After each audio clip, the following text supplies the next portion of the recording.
اهلا يا جماعه. النهارده عندي امتحان لاصعب ماده كانت عدت عليا الترم ده. بجد هي عدت عليا. امتحان العملي بتاعها كان مزعج شويه، بس ما كانش بالسوء اللي انا توقعته.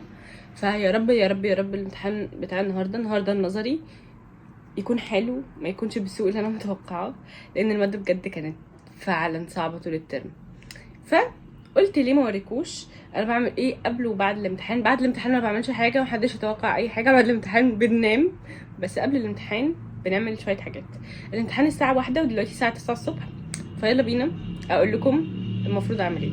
اول حاجه بعملها هي ان انا بكون كاتبه ليست بالحاجات اللي المفروض ان انا اذاكرها. كده كده كنت كاتباها من بدري، فهراجع عليها اتاكد بس ان انا عارفه موضوع من المواضيع دي، واراجع عليها.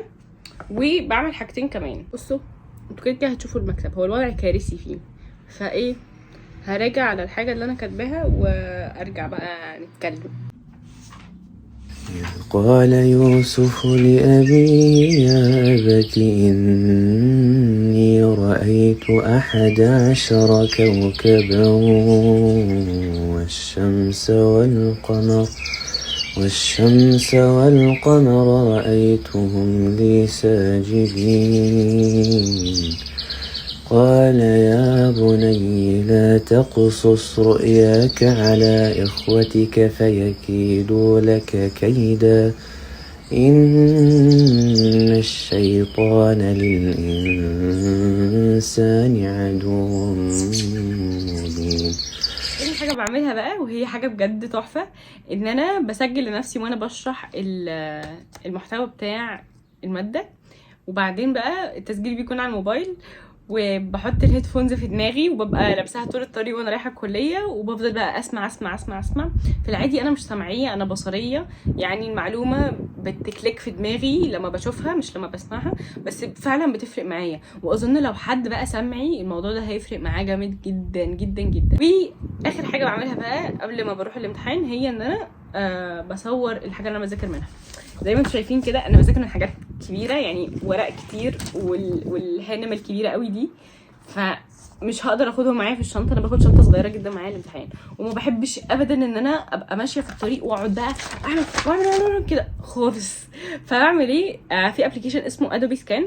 ادوبي سكان ده رائع جدا، بنعمل سكان للحاجه من عليه وهو فور فري، وما بيحطش ووتر مارك ولا بيعمل اي حاجه، بجد تحفه جدا. بستخدمه، بعمل سكان، وبعد كده بقى بفضل بقى اقلب في الحاجه في التليفون عادي. بس هما دول الثلاث حاجات اللي انا بعملهم قبل الامتحان. قلت ما اقولها لكم كده سريعا، عندي شويه وقت قبل ما انزل ومش عايزه امسك الموبايل، فهعمل ايه؟ هعمل جورنالينج. بحب كتابه اليوميات جدا، ودي الطريقه اللي انا بكتشف بيها نفسي وبتواصل بيها مع نفسي، ودي احلى حاجه عملتها في حياتي. فالنهارده هكتب عن هل انا بحب الجامعه ولا عامله نفسي بحبها. انا بميل ان انا افيكت رايميكت، يعني امثل ان انا بحب الحاجه دي لحد ما احبها فعلا، ودي مش حاجه حلوه خالص. يعني دي معرفش، ساعات بتكون حاجه حلوه ساعات ما بتكونش حاجه حلوه. يعني مثلا هقول لكم مثال، انا ما بحبش القهوه ابدا، ما بحبش طعمها، ما بحبش ريحتها، ما بحبهاش. اغلب الناس بيحبوا القهوه، صحابي بيحبوا القهوه جدا. فلما كنا بنكون خارجين في اي حته وهما يلا هنشرب ايه يا جماعه، هيشربوا ايس كوفي، فاعمل ايه؟ اشرب ايس كوفي معاهم عشان اقنع نفسي ان انا بحبها. يقولوا لي طعمها ايه يا هدى؟ اقول لهم تحفه، وهي اصلا مش عجباني خالص. فبعمل نفسي بحب الحاجه لحد ما عقلي اللاواعي احط قدام الامر الواقع ان انا بحب الحاجه دي، فيلا احبها. ساعات كتير بتبوظ زي القهوه كده. انا تصالحت مع نفسي، انا بجد ما بحبش القهوه بجد. بحب الشاي الاخضر، بحب الليمون بالنعناع، بحب الحاجات كده العشبيه، انما القهوه ما بحبهاش خالص. فتصالحت مع نفسي، ما بقيتش بشرب قهوه تاني ابدا. حتى السنه الوحيده اللي انا اضطريت ان انا اشرب فيها قهوه هي كانت ثانويه عامه، ووعدت نفسي ان انا مش هجبر نفسي ان انا اشرب قهوه تاني ابدا. فلما دخلت الجامعه وانا في سنه اولى كنت بحبها قوي. سنه تانية بجد كانت صعبه، يعني سنه تانية خلاص هي بتخلص، بس بجد كانت صعبه. المواد اللي فيها كانت الترم الاول مزعجه جدا وكانت زحمه وما كانش في وقت نتنفس. الترم التاني هو مش كل المواد مزعجه بصراحه، يعني اول مره في حياتي ما يبقاش عندي ازمه في الكيمستري، عشان احنا بناخد كيمستري كتير جدا في الكليه. فالسنه دي ازمتي مش الكيمستري، ازمتي الانتومولوجي اللي هي الماده بتاعت النهارده دي. بالمناسبه دي علم دراسه الحشرات. فانا بجد يعني هي بجد صعبه بجد بجد صعبة. العملي كنا بنشرح فيه صرصار، والنظري معرفش هيحصل فيه ايه، فربنا يستر. فحاسة ان انا عايزة فعلا اعرف هل انا بحب الجامعة، بحب الكلية، ولا انا عاملة نفسي بحبها لحد ما احبها، زي ما انا بعمل لنفسي كده الكوبينج ميكانيزم بتاعي، ان انا الطريقة اللي انا بتعايش بيها انه اعمل نفسي بحب الحاجة لحد ما احبها بجد. فعلا يا جماعة موضوع ان انا بعمل نفسي احب الحاجة لحد ما احبها بجد دي مزعج جدا بالنسبة لي. ممكن يكون حلو بالنسبة للناس، بس بالمناسبة ده مش بوك مارك، ده عارفين يا جماعة احمد تي، انا معرفش احمد تي مقاطع ولا لا، بس ده من زمان قوي. المهم انا بجد عيناهم. كان عندنا بوكس كبير فيه احمد تي، وبعدين ايه، ده بيفصل بين الشاي اصلا، يعني بين رفوف ايه، الرصه بتاعت الشاي بيفصل ما بينهم. فانا قلت لنفسي ليه ايه ده بوك مارك، اي حاجه ممكن تكون بوك مارك. المهم انا مش عارفه العشوائيه دي ايه، بس لو انتوا زيي جيبوا ورقه وقلم وابداوا اكتبوا هل انتوا بتحبوا الحاجه الفلانيه ولا عاملين نفسكم بتحبوها. بحس انه ادراك انا بحب ايه وبكره ايه بجد بيوفر علينا حاجات كتير جدا.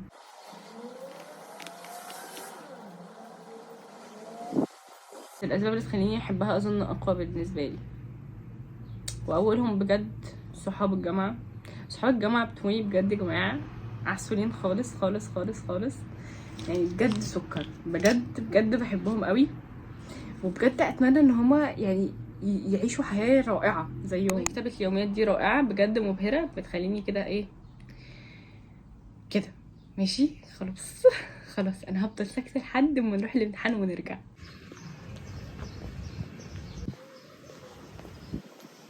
اهلا يا جماعه، احنا تاني يوم. الامتحان جه كويس الحمد لله بشكل مفاجئ، يا اما بجد انا ذاكرت له كويس قوي. انا بجد ذاكرت الامتحان ده كويس جدا لان انا كنت خايفه فعلا منه، فالحمد لله بجد سعيده. الصبح كان عندي مشوار لسه راجعه من شويه، اكيد باين ان انا لسه راجعه من شويه، بجد الجو حر جدا وبعدين لابسه اسود فالوضع صعب.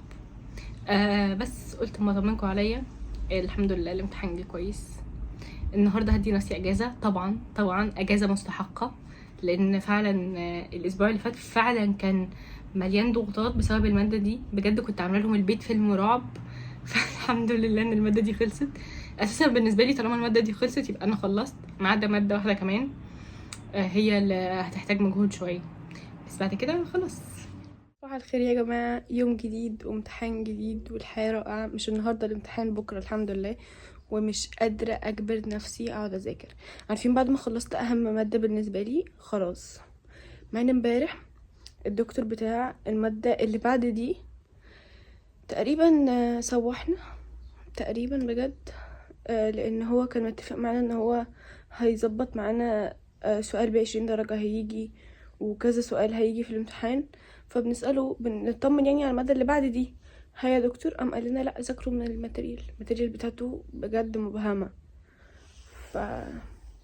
فقسمنا انا وصحابي مع بعض الماتيريال، وامبارح كان المفروض ادي نفسي اجازه، بس قعدت خلصت الجزء بتاعي، مش ماده بكره دي المشكله، الماده اللي بعد كده، علشان ما اتاخرش يعني على صحابي، عشان ما بحبش حد يكون معتمد عليا في حاجه واتاخر فيها.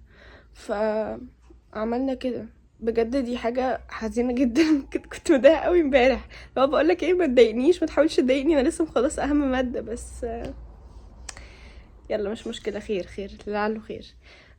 بس الماده بتاعت بكره مش صعبه، حاسين ان انا صوتي غريب او في حاجه فيها غريبه، فانا لسه صاحي من النوم. طبيعي جدا. بس كده، عشان اجبر نفسي ان انا اذاكر هقوم حالا ومش هكمل رغي، يعني انا بحب ارغي قوي، بس هقوم وهبدا على طول. ممكن اعمل كوبايه شاي اخضر عشان افوق كده واقوم، الشاي الاخضر بيفوقني. انا دمي بيجري فيه كافيين قليل جدا، لان انا ما بشربش قهوه، ما بشربش نسكافيه، ما بشربش اي نوع من انواع الكافيين، بشرب ماتشا وشاي اخضر بس. والماتشا عندي خلصت كمان، هنفكر بقى نجيب ماتشا تاني ولا لا.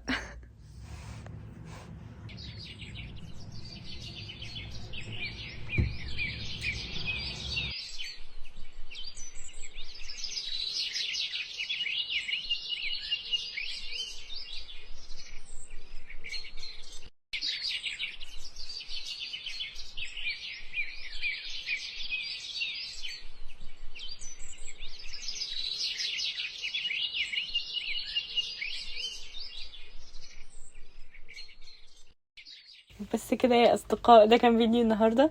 اتمنى لكم يوم تحفه وجميل زيكم، وادعوا لي اخلص الامتحانات على خير واتخرج بقى، يا رب يا رب اتخرج يعني على خير.